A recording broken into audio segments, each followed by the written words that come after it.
Assalamualaikum warahmatullahi wabarakatuh.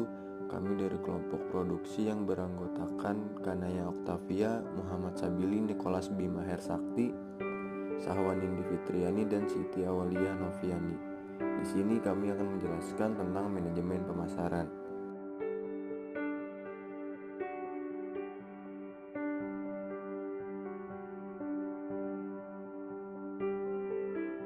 Pemasaran dan manajemen pemasaran.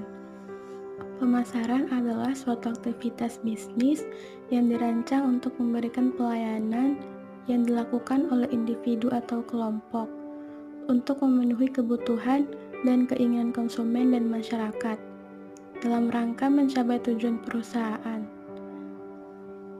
Manajemen pemasaran adalah sebuah ilmu yang mempelajari tentang tata cara pemilihan dan memperoleh target pasar, mempertahankan dan mengembangkan pelanggan dengan menciptakan, menyampaikan, dan mengkomunikasikan keunggulan suatu nilai kepada pelanggan.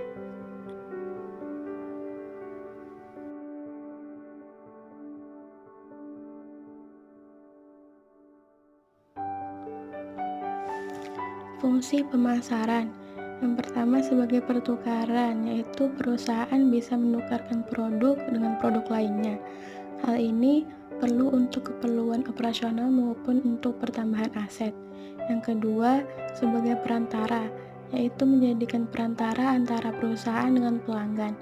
Yang ketiga, untuk distribusi, agar produk atau barang dapat calon pelanggan atau konsumen kenali, sehingga akan meningkatkan peluang untuk mendapat lebih banyak pelanggan.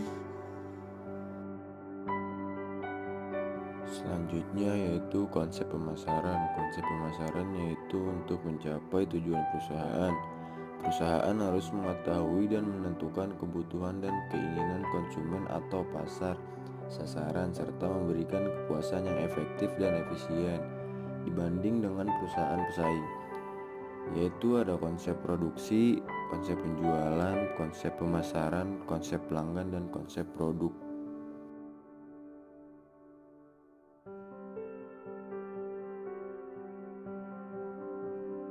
Lanjut yaitu konsep inti pemasaran. Ada kebutuhan, keinginan, dan permintaan.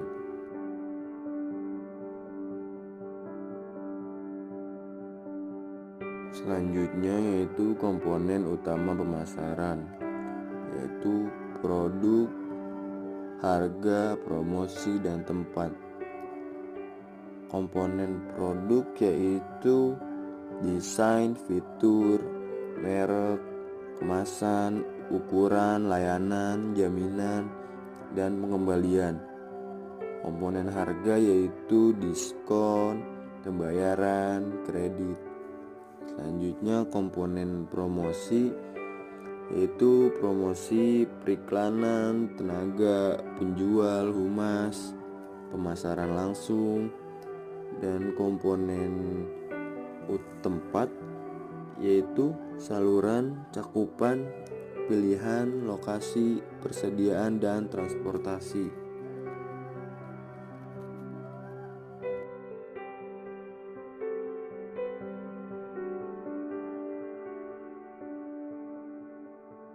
Adapun langkah-langkah dalam menyusun rencana pemasaran. Yang pertama, membaca ekonomi masyarakat. Hal ini penting karena menyangkut daya beli masyarakat. Yang kedua, membaca tren yang terjadi. Hal ini penting agar produk dapat diterima. Yang ketiga, tentukan pangsa pasar yang akan dituju. Yang keempat, tentukan strateginya. Dan yang terakhir, sediakan anggaran dan sumber daya manusianya.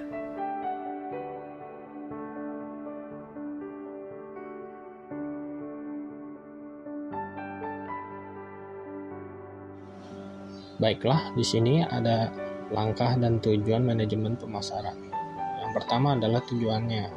1. Menciptakan demand atau permintaan.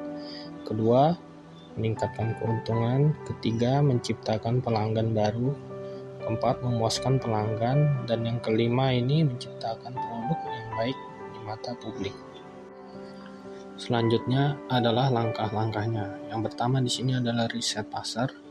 kedua penyusunan strategi, ketiga eksekusi strategi pemasaran, keempat monitoring dan kontrol eksekusi, dan yang terakhir yaitu evaluasi.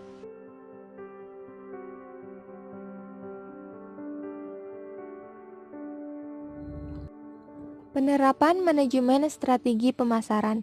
Dalam penerapan strategi pemasaran, terdapat 3 strategi yang biasa digunakan, yaitu pertama, segmentasi. Segmentasi berfokus pada melakukan analisis pasar yang akan ditargetkan. Yang kedua adalah targeting. Targeting ini berfokus kepada pemilihan konsumen dari hasil yang tepat yang telah dianalisis sebelumnya. Yang ketiga, positioning. Positioning berupaya untuk memasarkan produk pada konsumen yang telah ditargetkan. Setelah ketiga target tersebut tercapai, maka akan terjadi penjualan.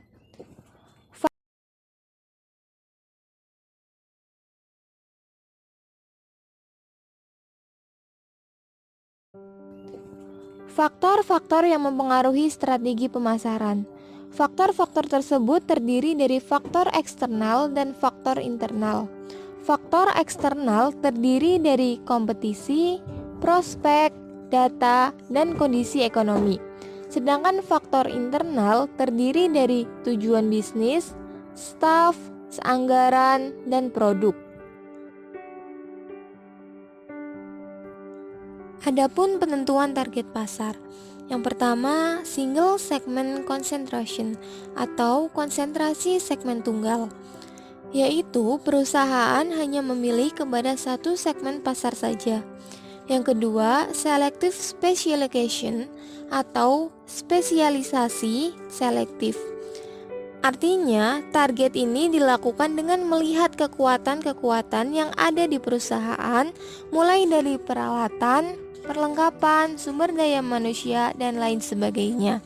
Yang ketiga, product specialization atau spesialisasi produk, yaitu perusahaan yang memusatkan diri pada pembuatan produk tertentu yang akan dijual kepada berbagai segmen pasar. Yang keempat, market specialization atau spesialisasi pasar. Strategi perusahaan yang memusatkan diri pada upaya melayani berbagai kebutuhan dari suatu kelompok pelanggan tertentu. Yang kelima, full market coverage atau pelayanan penuh. Perusahaan melayani semua kelompok pelanggan dengan semua produk yang mungkin dibutuhkan.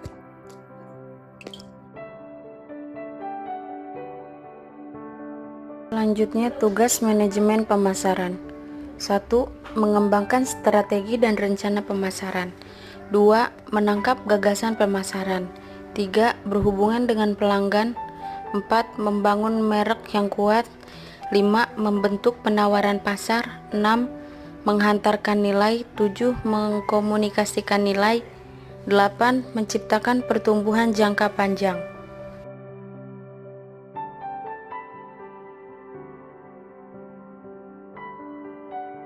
Terakhir, tantangan dan kendala manajemen pemasaran. Pertama, strategi yang kurang matang. 2. Target pasar yang belum jelas. 3. Penetapan harga tidak sesuai. 4. Manajemen internal berantakan. 5. Tidak memiliki financial planning. 6. Tidak melaksanakan riset mendalam. 7. Tidak memaksimalkan teknologi atau media sosial. 8. Media yang digunakan tidak tepat.